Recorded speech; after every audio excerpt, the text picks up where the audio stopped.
Terima kasih. Bismillahirrahmanirrahim. Assalamualaikum warahmatullahi wabarakatuh. Mari kita panjatkan puji dan syukur kehadirat Tuhan Yang Maha Esa. Kita diberikan kesehatan dan keberkahan. Salam sejahtera, Om Swastiastu, Namo Buddhaya. Pak Menteri, meskipun beliau tidak hadir di sini, terima kasih. Pak Sekjen, segenap Dirjen, dan semua rekan-rekan yang hadir, khususnya di seluruh Indonesia, para sekda dan juga segenap pimpinan di jajaran Kemendagri dan juga pemerintahan daerah. Saya langsung saja to the point bahwa ada pepatah yang penting sekali oleh Peter Drucker. If you cannot manage, you cannot measure. Jadi kalau kita tidak bisa mengukur, kita tidak bisa memanage. Jadi coba kita lihat ini, kalau kita bicara mindset, kalau tidak terukur, bagaimana nanti Pak Teguh diukur kinerjanya, betul? Tadi Pak Menteri sudah bicara transformasi sistem, mungkin dengan cara seperti itu nampak terlihat angka-angkanya. Tapi ketika bicara mengubah mindset, kita sudah kerja keras, kita dibilang tidak berhasil, maka kita tidak tahu memanage. Jadi bicara tentang corporate culture, bicara tentang budaya kerja yang disampaikan oleh Pak Menteri tadi, seperti kita harus melihat badan kita. Asam urat kita berapa? Gula darah kita berapa? Tekanan darah kita berapa? Jangan sampai kita salah pengobatan. Perubahan mindsetnya tidak tepat sasaran atau tidak presisi. Nah karena itu sebelum kita bergerak ke depan untuk perubahan budaya kerja yang dimulai dari perubahan mindset, maka yang pertama dan utama adalah diukur dulu. Contohnya, siapa yang sudah kena COVID, angkat tangan. Pasti diukur CT value-nya berapa, betul? Kalau sudah 40 berarti sudah negatif. Kalau kita tidak punya city value, kita bisa terus rawat inap. Kita bisa terus diisolasi atau isoman. Nah begitu juga perubahan mindset atau culture. Oke, sekarang kita masuk ke modul. Oke, saya ingin sampaikan apa yang disampaikan Pak Menteri tadi, bahwa kita hidup di era VUCA. Jadi ASN hari ini tidak sama dengan ASN kemarin. Jadi ASN yesterday beda dengan ASN for tomorrow.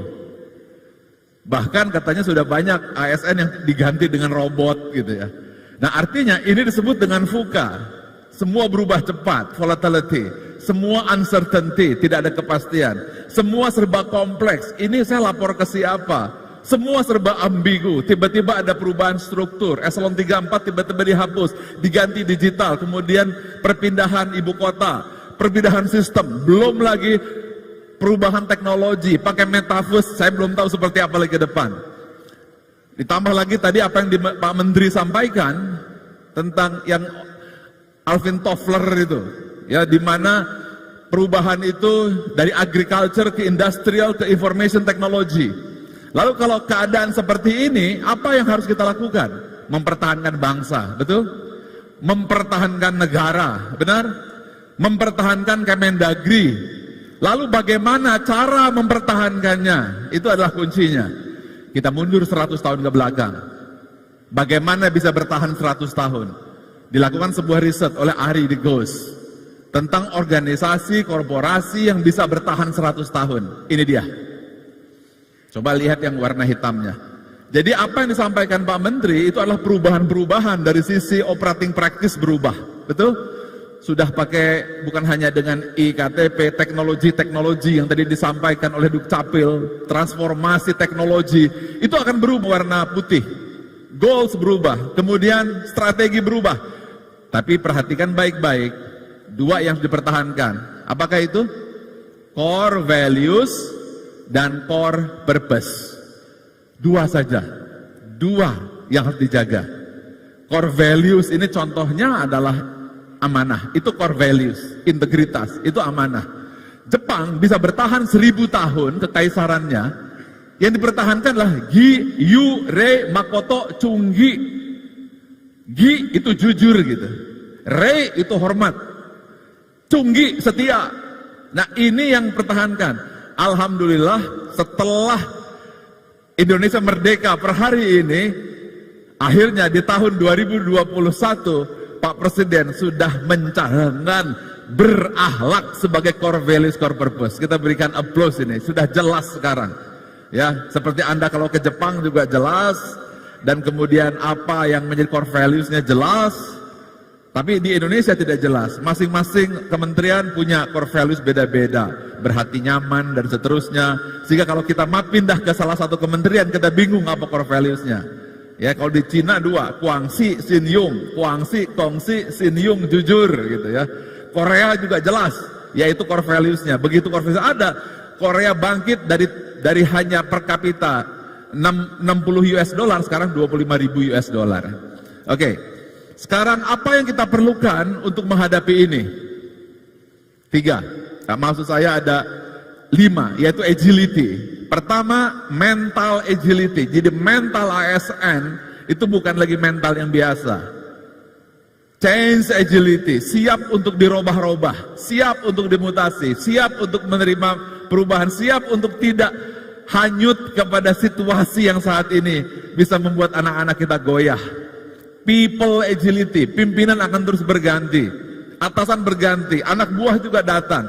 Bukan lagi generasi Gen X, bukan lagi Gen Y, bukan lagi Gen Z, bukan lagi Gen Alpha, tapi sudah generasi strawberry yang baper dan gampang lumer, dan itu akan jadi anak buah kita. Bagaimana kita mampu menghadapi ini? Kemudian ada learning agility, kita terus belajar, tetapi ada satu hal yang selalu diminta oleh pimpinan, apapun kondisinya, result, yang disebut dengan result agility. Nah pertanyaannya adalah, bagaimana cara kita meningkatkan kapasiti kita sebagai ASN? Diibaratkan tantangan itu adalah seperti Ferrari, ya seperti Ferrari, kecepatannya bisa 400 km per jam, cc-nya 6.300, maka kuncinya adalah meningkatkan kapasitas diri ASN.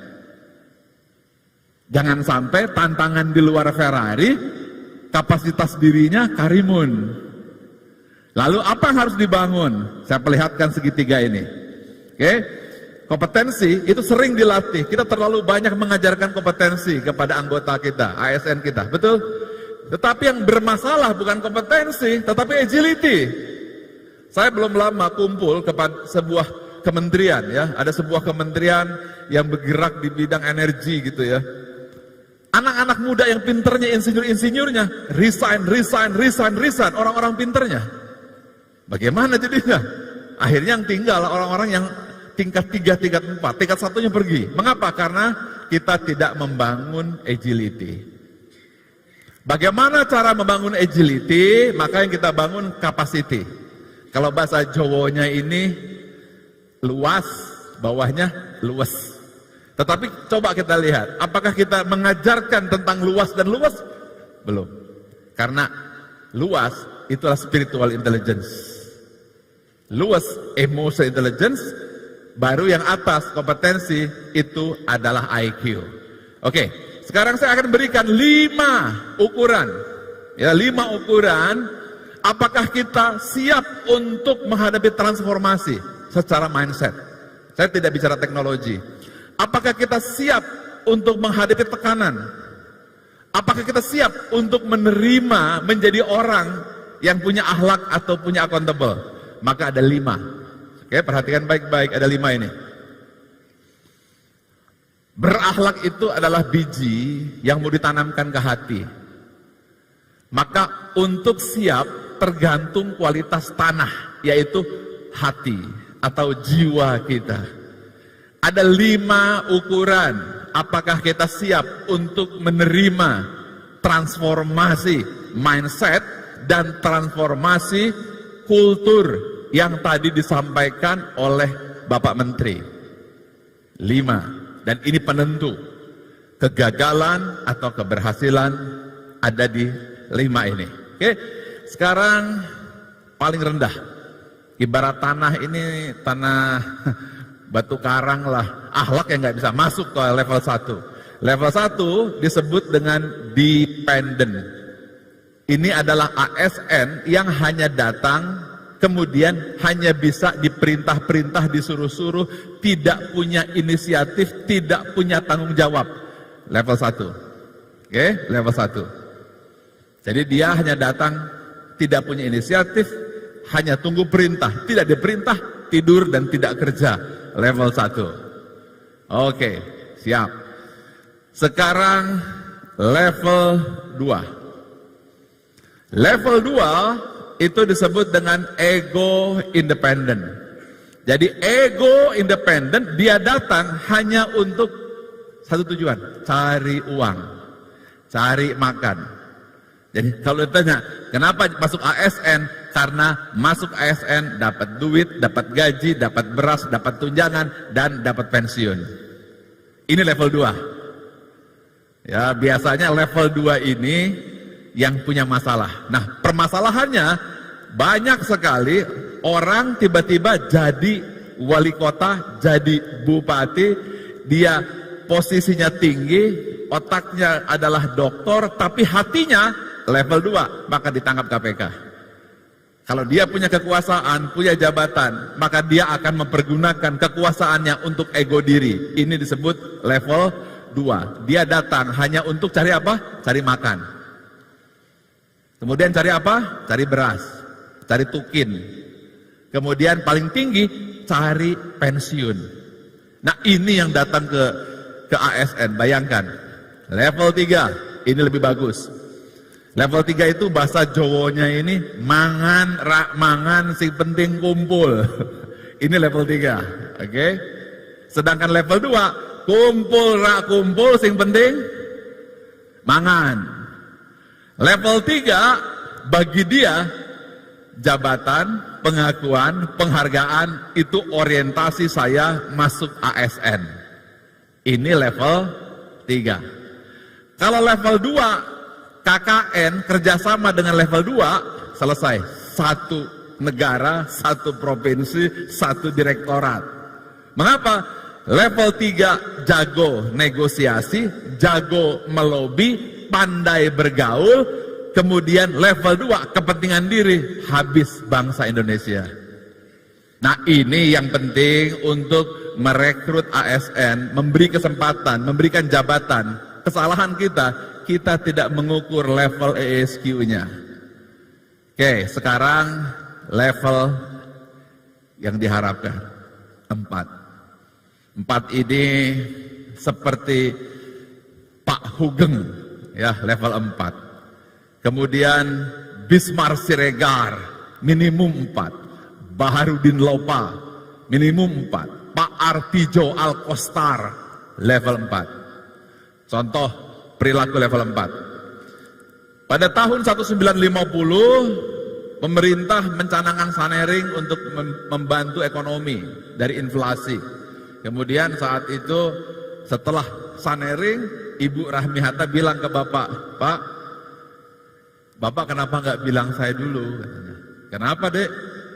Ya kalau Bapak bilang sama saya, maka saya mau beli mesin jahit singer nih Pak, katanya. Terus dia bilang, ya kalau seandainya nanti saya ngomong sama kamu, Dek, katanya, kamu akan ngomong sama ibumu, kamu akan ngomong sama kakak-kakakmu, dan akhirnya penyelamatan ekonomi gagal. Sabar ya Dek, nabung lagi. Oke, sekarang, menurut Anda, Bung Hatta level berapa? Silakan angkat jarinya, 4 atau 5? Minimum 4. Ini ASN tuh harus level 4. Hari pertama jadi ASN, level 4. Kalau level 5, oh, ceritanya sudah sangat berbeda. Masih ingat Nelson Mandela? Di penjara 27 tahun, begitu keluar, dia memaafkan orang yang memenjarakannya. Hidupnya hanyalah untuk pengabdian. Ini disebut abdi negara level 5. Harus kita rombak gitu. Coba kita lihat, ini boleh dipotret, silahkan dipotret.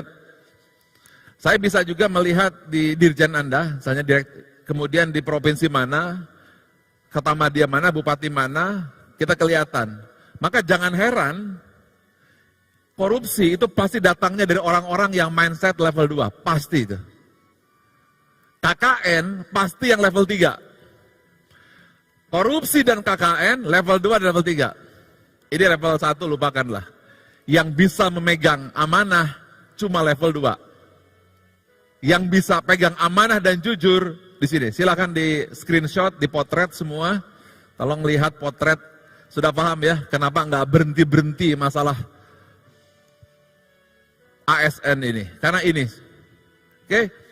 Sebenarnya bagaimana caranya? Mungkin target saya adalah membantu mentransformasi gitu. Contoh orang-orang yang ditangkap KPK itu karena level 2. Ini pasti level 2. Ya, apakah bupati, apakah wali kota, di level 2 ini. Nah, kita tidak tahu, yang penting pengalaman kerja berapa tahun, pendidikan berapa tahun. Nah, sehingga nanti mungkin saran saya Pak Teguh, mereka kita ukur harus naik dulu ini nih, baru dia boleh menjabat. Harus ada di level atas. Ya, ini kesalahan kita. Ini sebenarnya riset besar dilakukan oleh Profesor Dr. Otto Lasky di Amerika untuk mencari pemimpin-pemimpin. Jadi dia untuk cari pemimpin ini saja. Ya, untuk jadi pejabat ini dia. Untuk jadi dirjen, untuk jadi direktur dan seterusnya, ya harus level ini. Oke. Nah, sekarang ini tidak cukup waktu karena waktu saya sangat singkat. Tapi target saya adalah paling tidak Anda paham dulu bahwa mindsetnya bagaimana untuk merubahnya. Ada kesalahan besar di dunia tentang mindset ini. Mindset tentang hidup di muka bumi. Coba kita pelajari. Mindset kebanyakan berangkatnya adalah bottom up. Jadi begitu hari H masuk ASN adalah mencari kepastian.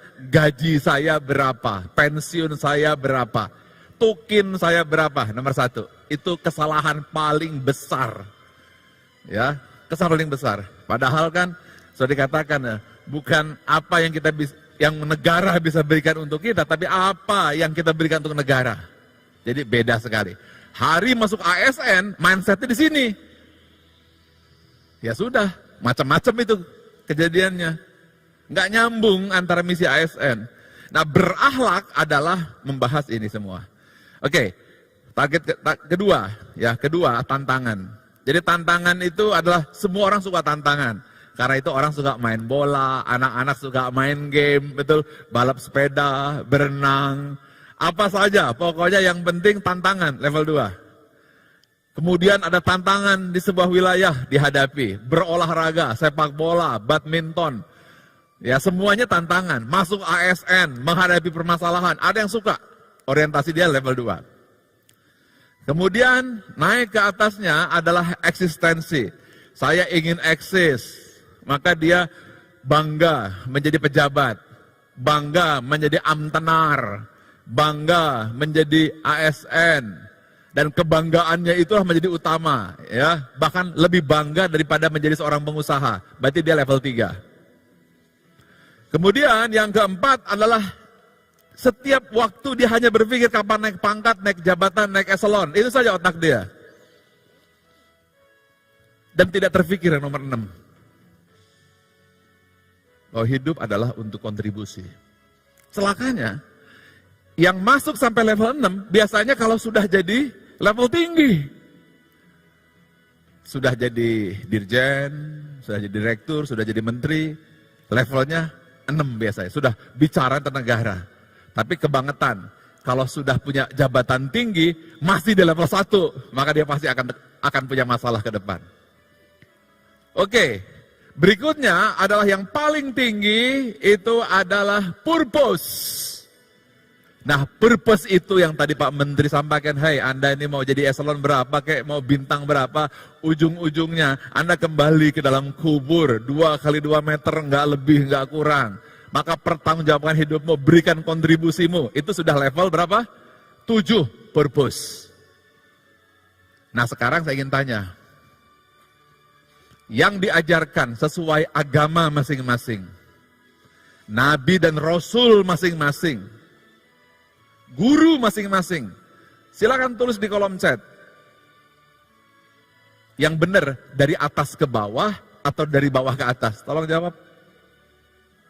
Yang benar dari atas ke bawah atau dari bawah ke atas? Oke, lebih dalam lagi. ASN sejati yang benar dari bawah ke atas atau dari atas ke bawah? Dari atas ke bawah. Sekarang jujur. Kenyataannya yang dipakai saat ini yang masuk jadi ASN dari bawah ke atas atau dari atas ke bawah?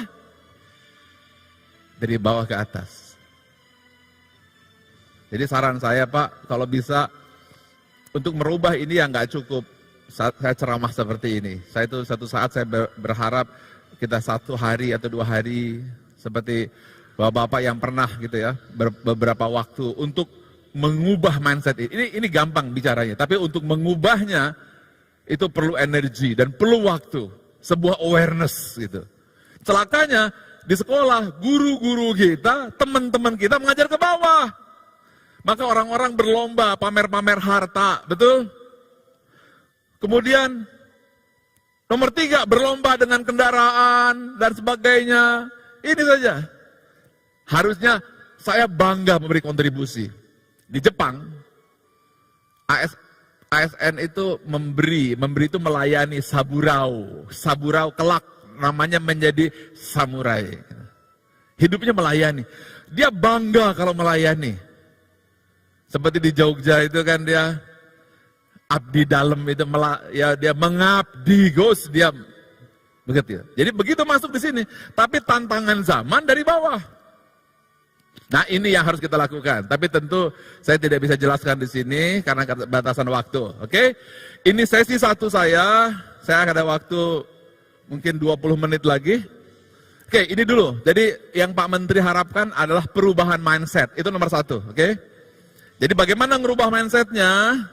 Yang pertama adalah naikkan sosio-emosional ASN level 2, 3 yang tadi. Coba lihat grafik yang aslinya. Naikkan semua ke level 4 dan 5.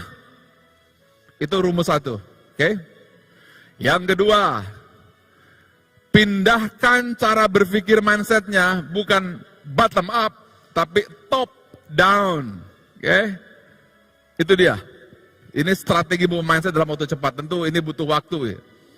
Nah kalau ini sudah, barulah dia jadi seorang ASN. Di mana dia punya goals, dia punya visi, dia punya misi. Dia punya struktur. Apabila kita dirjen, ada berapa direktur di bawahnya. Apabila dia gubernur, dia juga punya satker. Ya, ini di sini. Tetapi yang hari ini mau dibahas bukan yang sebelah kiri, tapi sebelah kanan. Sebelah kanan adalah apa yang dimaksud oleh Pak Menteri, yaitu transformasi budaya kerja atau corporate culture. Jadi apapun program yang sudah dicanangkan oleh Presiden, apapun program yang sudah dicanangkan oleh Pak Menteri, dicanangkan oleh Dirjen, ujung-ujungnya eksekusi, pelaksanaan. Ketika pelaksanaan, manusia. Ketika manusia, skill dan attitude. Attitude 70-80%. Sekarang tolong angkat tangan. Yang merasa bahwa banyak masalah di kantor saya, adalah sisi sebelah kanan Pak yang bikin pusing, angkat tangan. Betul. Kalau seandainya sebelah kanan ini beres, Indonesia Emas insya Allah akan terlaksana.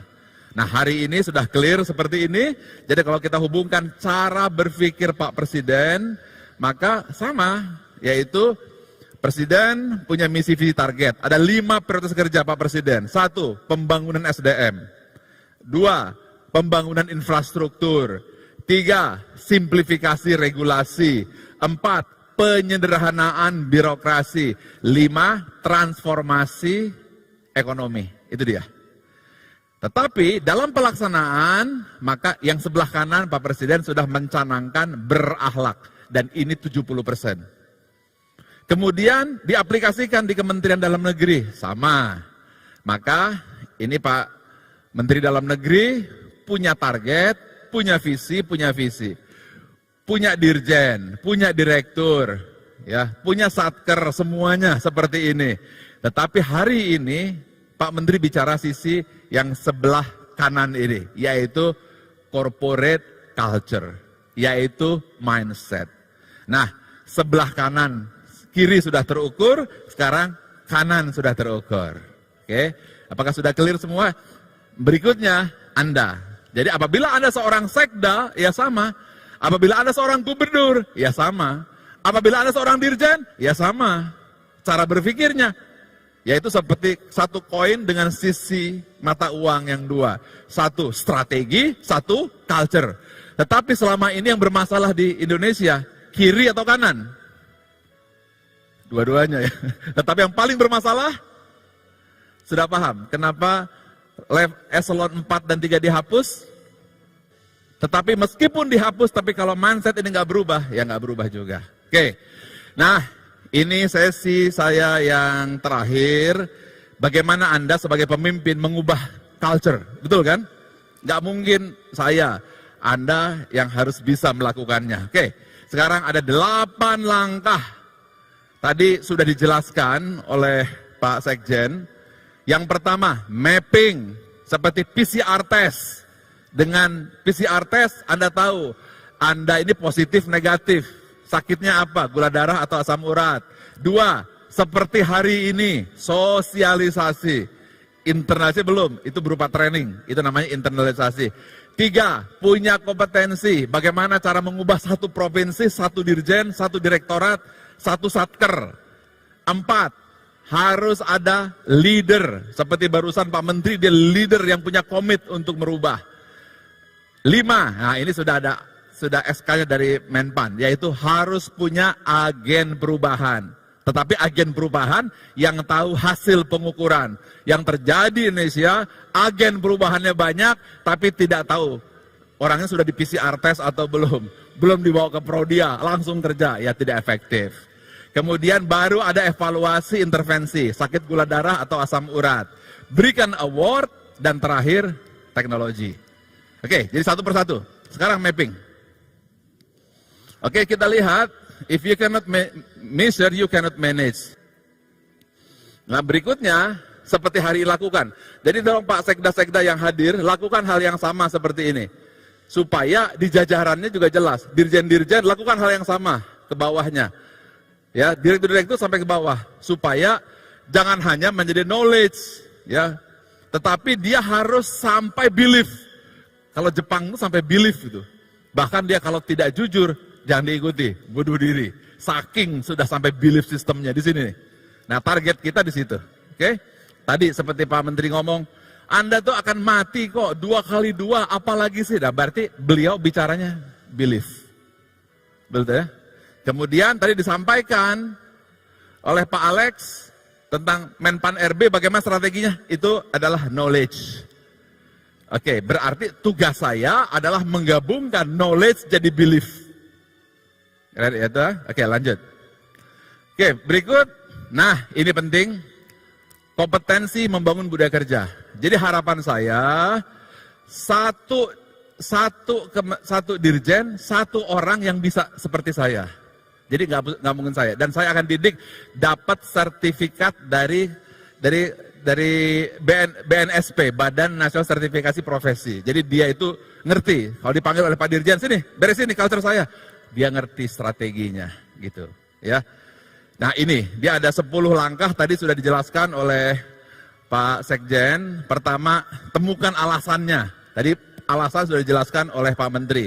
2, bentuk sistem dan structure, sudah dijelaskan oleh Menpan RB. Nah ini yang ketiga nih. Kemendagri nggak berubah, yang berubah panjenengan, sampean yang berubah, orang yang berubah. Yang keempat, tahu gapnya. Gapnya itu contoh ya. Gap hari ini itu dari 51 ke 100%, berarti gapnya berapa persen? 49% gapnya. Itu namanya gap. Nah ini gapnya nih, ya. Ini benchmarkingnya. Oke, lanjut. Nah berikutnya, setelah kita masuk ke ya, berikutnya adalah develop winning team. Ya, Anda ciptakan agen perubahan. Jadi contohnya ya di agen perubahan saya siapa gitu. Pak Zudan punya agen perubahan. Nah, beliau nanti yang harus laporan ke Bapak, ya. Gitu. Nah, berikutnya setelah agen perubahan, minta dia rubah, pelayannya gimana perbaikan, biarkan mereka berikan informasi. Sistemnya apa yang bisa dirubah, biarkan inisiatif dari mereka. Leadershipnya bagaimana, Anda sendiri. Gitu.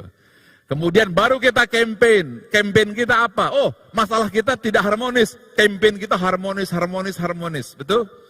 Jadi say, ucapkan, behave, B-O, operate. Say, behave, operate. Kemudian evaluasi, tahun depan saya akan ketemu lagi, saya akan bacakan Sa Indonesia. Oke? Sa Indonesia kita bacakan. Next. Berikutnya adalah baru membentuk leader berakhlak. Ingat, leader itu penentu. Leader itu Anda. Jadi sikap kita, perilaku kita akan mempengaruhi kita di bawah kita. Kalau kita mencontohkan, mereka akan mengikuti kita. Contoh, tadi Pak Menteri bilang katanya, saya tidak minta uang kepada Anda, saya tidak mau terima uang dari Anda, dan itu sudah namanya leadership. Ya, jadi itu disebut dengan role model, itu 40%. Sistem yang Bapak bangun itu 35%, dan yang saya bantu ini 25% values. Tetapi leadership, sistem, dan values tergantung leader, 100%, Anda sendiri 100%-nya. Gitu. Next. Nah berikutnya agen perubahan. Nah kebanyakan agen perubahan ini dibentuk, tapi nggak punya, cuma pura-pura aja, ngabis-ngabisin anggaran, ada agen perubahan, tapi dia nggak punya ilmu dan tidak pernah membaca hasil risetnya. Nah berikutnya agen perubahan, ya dia harus terus untuk menciptakan, katakanlah dia memberikan reward and consequences, memberikan feedback yang berakhlak, kemudian memperbaiki struktur organisasi, memberikan KPI kepada anggota, memberikan informasi tentang siapa yang bisa dipromosikan, ketika rekrutmen berakhlak juga penilaian, bahkan memecat orang yang tidak berakhlak. Kemudian, nah ini penting, training and development, budgeting, itu sudah ada ya. Nah ini yang kita harus lakukan. Berikut. Oke, nah ini agen perubahan, jadi ini contohnya, ini adalah Pak Menteri. Ya Pak Menteri menjadi sponsor, kemudian ada culture champion, ini Pak Dirjen, ke bawahnya direktur. Nah ini change target, jadi perubahannya se-Indonesia itu seperti ini. Jadi Anda bisa bayangkan ya, nanti coba kita tunjukkan petanya, maka dampaknya akan kelihatan.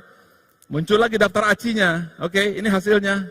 Kok masih belum naik? Nah, kasih lihat. Ada apa nih, kenapa nih merah? Ini ketahuan nih. Ini nih D nih, Satker 5 ini ya. Akuntabelnya 18%, ini taruh duit berapapun habis ini. Ini merah ini. Nah bayangkan kalau Anda punya tim 18%, jangan percaya orang ini, pasti dia akan rawan untuk korupsi. Kompeten juga rendah di ini.